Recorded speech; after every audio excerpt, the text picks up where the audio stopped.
I'm Steve. This is a not for sale version of my book Mm. because my books have not come from Amazon yet. But we're here today to have a nice talk with my editor and dear aunt, Michelle Thomas. Welcome, Michelle. Like we've never met, right? Nice to finally make your acquaintance.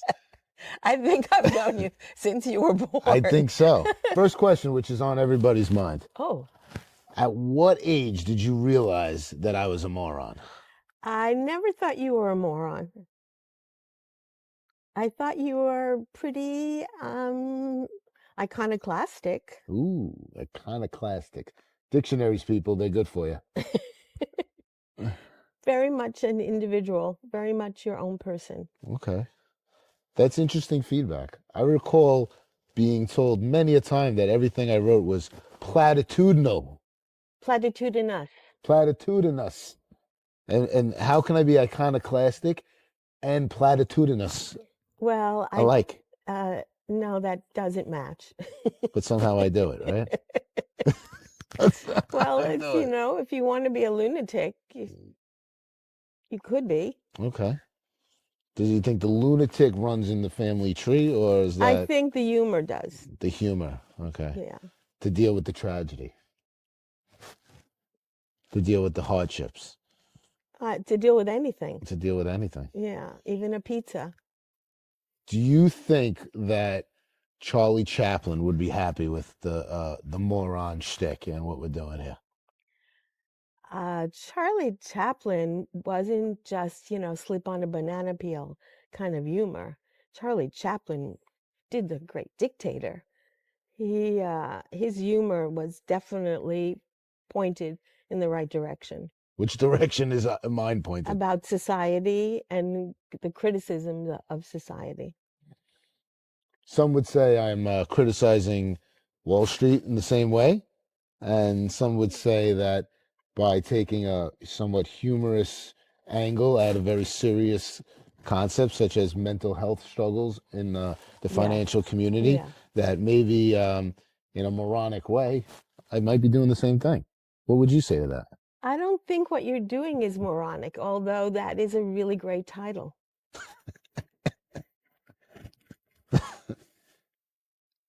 Not a moron, but a moron, folks. Miss Michelle Thomas, Hmm. how did you get all this ability to edit and write? Like, where did you start? I started as an avid reader. I love reading. I love books. Are we talking like Dr. Seuss? Are we talking like, you know, Lewis Carroll? Like, From then on. okay, From then as a on. child, what was the first book you remember really falling in love with? Probably all the Nancy Drew books, Nancy Drew. all the mystery books. I Okay. love those. The Hardy Boys? Was that later? Yeah. Definitely Alice in Wonderland. Okay. Definitely Charles Dickens. Mm-hmm. All the way, all the way up to Hemingway and all the great writers, Dostoevsky. So some in the literary world seems to be very split on Ernest Hemingway. Some say genius, some say drunk. Probably a drunken genius. What do you say? I think he's a great writer. I love his work. He Okay, doesn't mince words. simply. Yeah, the Hemingway style is what is under the iceberg. Okay. Are there any modern authors that you really like? Oh my goodness. Besides Steve Thomas, essay. Yes. So Paul Auster. Paul Auster is from this neighborhood. His Brooklyn Follies, his New York trilogies. Absolutely. Okay. Live right on 2nd Street, right here. Mary Morris lives on 1st Street. We have so many writers in this neighborhood. Okay. And we have a fabulous bookstore, the community bookstore, The community bookstore, folks. Where can we find that? right on 7th Avenue. In the community, Mhm. 7th Ave. Mhm. And Yeah, it's our local bookstore. It's fabulous. okay. Lots of writers, lots of poets. Actually, I just met Anne Berest at Books Are Magic in Brooklyn Heights. I just read the postcard. It's been translated from the French.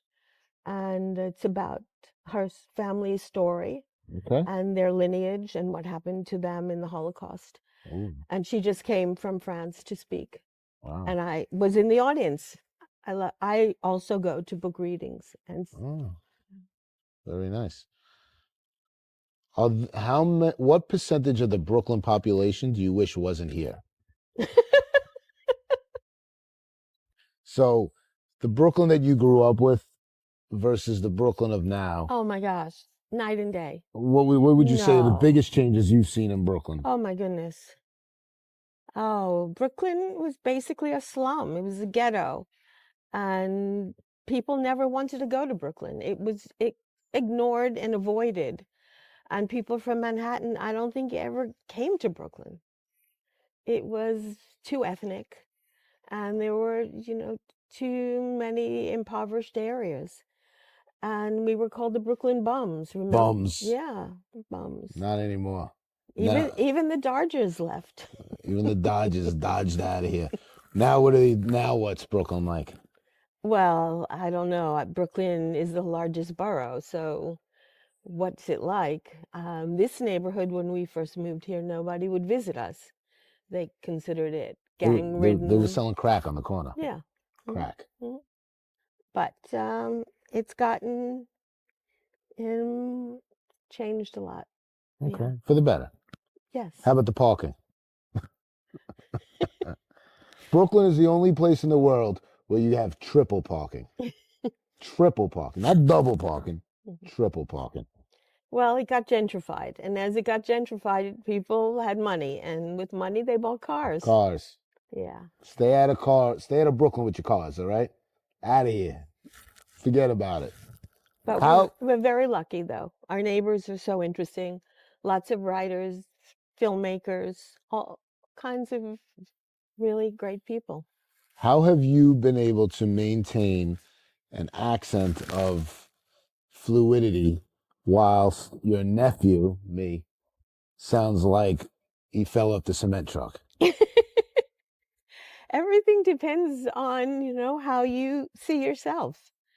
And a lot of people do accent correction because they don't like the way they speak, and a lot of people love the way they speak. Do you think I should do some accent correction? I would not recommend it. Get the fuck out of here. Still the same. Get the fuck out of here. Okay, not funny. It's What not can I funny, tell you? but okay. How much do you think my cursing turns off my audience? I think your audience loves it. You, we're talking to you. But to expand the audience, you think we need to limit the cursing? No, I think that's your audience. So the other people are already, the door's closed. I can't get in. Yeah, right. Okay. So if you say a lot of curses, you're my guy. Otherwise, I guess you're not my guy. It's all right. But you like the book, even though you don't like cursing. Well, the book is not full of expletives. It's not full of them, then it's not empty of them either. It's not full of them. It's okay. So for the regular for a reader, a person who likes to take in literature, how should they look at this offering? Because clearly, it's coming with a its own zest, its own brand, its own flair. What advice would you give to people to look past some of the shenanigans to get to the point? No, I think people will love to read the book because it's a pleasure to read. I mean, it's your own voice. It's really distinct. And I think you have something to say, and you say it in your style, which is not um, a typical style. It's really quite your own, and I think they will really love the book. So unique voice, Yeah, unique delivery. yeah, with music and a lot of philosophical quotations. You've got a mix of everything. Okay, okay. When you first got the first 3 or 4 chapters from me, because you were one of the first people to see this, what was your immediate reaction The then? first chapter I really loved. I really loved it, and that's why I really wanted to encourage you to keep on doing it because it was really fun, Okay. and you couldn't read it without smiling. And by the end, I was tired. I'm tired too. Listen, if you get tired reading, that happens. If you get tired taking in trauma for 3 hours, it happens. Tiredness is No, but I'm saying because we reread everything time and time uh, and time and time again. We didn't just read a chapter and go on to the next. We really delved in. We really went deep, Stephen.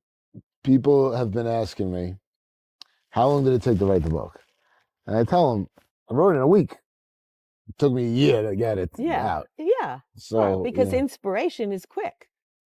inspiration is quick. That's and maintaining inspiration is determination, is something else. And I think that's part of what I'm trying to get across in this book. It's that, yeah, you have a good idea, you have this, but you got to go through with it. You got to push Oh, it through. right. You got Yeah. to manifest it. Oh, yeah. People use that word, and like, you know, part of the goal here is to be able to talk to the regular person who kind of believes in spirituality or other ways of manifesting things without using buzzwords and just being a yogi floating in the, in the ether. um so, putting something out, making it, create it, like, that's out there for Yeah, the people. development, the realization, that's a huge process. Huge. So if I, inspiration strikes you, take notice of that. Take notice of that inspiration, and you go forward with it. So, yeah, a lot of people don't follow through, but you did. and if you have an Aunt Michelle in your life, seriously, you have an Aunt Michelle in your life, you stick with that person. You stick with the people that are sticking with you. That's a pro tip right there. And I have been blessed to have a family of diverse Oh, personalities, very. diverse um, abilities An and interest, and right? interests, and putting that together. And it hasn't been easy. And what did you think about how I spoke about my heritage, knowing that you share most of it, half of it? Yeah, I mean, we don't come from wealth. We don't come from privilege. We come from working class people who built themselves up as best they could. And do you think that they feel honored if you were in the ground with Yeah, them? it's a hard scrabble life. And yes, they would be very honored, Hard scrabble extremely life. Did honored. you hear that? You don't hear that every day. Hard scrabble life. I like that. Yeah, they'd be very honored, Oh, extremely honored. I remember when I first became a teacher, my father was in in his glory. oh yeah. Yeah. Hmm. Very good. Very good. Because I'm the first person in the family to be educated, and that's what he wanted. He wanted to see us climb higher and higher and really do wonderful things for ourselves more than anything else, to be true to ourselves. We stand on the shoulders of giants, Yeah. as and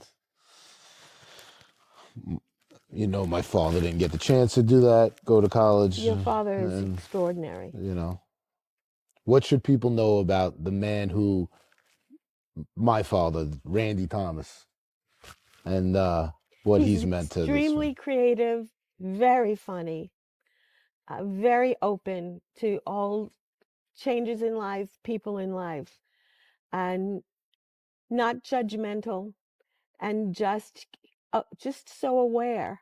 I love his spirit. He's got an amazing spirit. Okay. And folks, this is like a guy who delivered refrigerators for 30 years, who drove a truck to your house and delivered your dishwasher. And that goes to show you that regular Mo's, regular people, there's a lot of personality there. And I think part of what we're trying to do here on the show is show regular people that you didn't know had extraordinary talents, had extraordinary And a abilities. stellar human being. Stellar. So I, With a generosity unmatched. I've been witness to a lot of that throughout my life. And those unsung heroes out there. Yeah. If you're one of those people watching this, you have look around. Like, look around what's created around you. It doesn't have to be on a show, right? It doesn't have to be anywhere. It's right in your life. It's right in your doorstep. I'm taking the opportunity to try to put that on your step, from the doorstep to your step. See how these things happen. Let's take a moment to take a couple of deep breaths together, like we like to do on this show, because part of everyone says they should meditate, but you actually have to do it. So if you're watching the show, we're gonna do 5 deep breaths together. Hold my hand, please. Inhale, exhale. If you're doing it along with us, we're in a beautiful garden out here in Brooklyn with Aunt Michelle. Take a deep breath in and exhale. It's mid-November, kind of chilly, not so much, but we're kind of worried about global warming, but still, it's a nice day. Deep breath in, oxygenate, hold it a little bit because it's good to hold it, and exhale. We're going to take one more big deep breath in, being aware of exactly what you're doing. Exhale. And as we like to end our show, more on that later. What are you grateful for today? For illumination, rumination, information, and having this wonderful talk together. What a wonderful statement. What a wonderful person. Thank you so much for what you've done for this project. It would not exist without this person, Aunt Michelle. It would not It- exist without this person. so together it exists. So if you're enjoying it, realize why you're enjoying it and take a look. Grateful for you. Thank you so much. More on that later. Oh.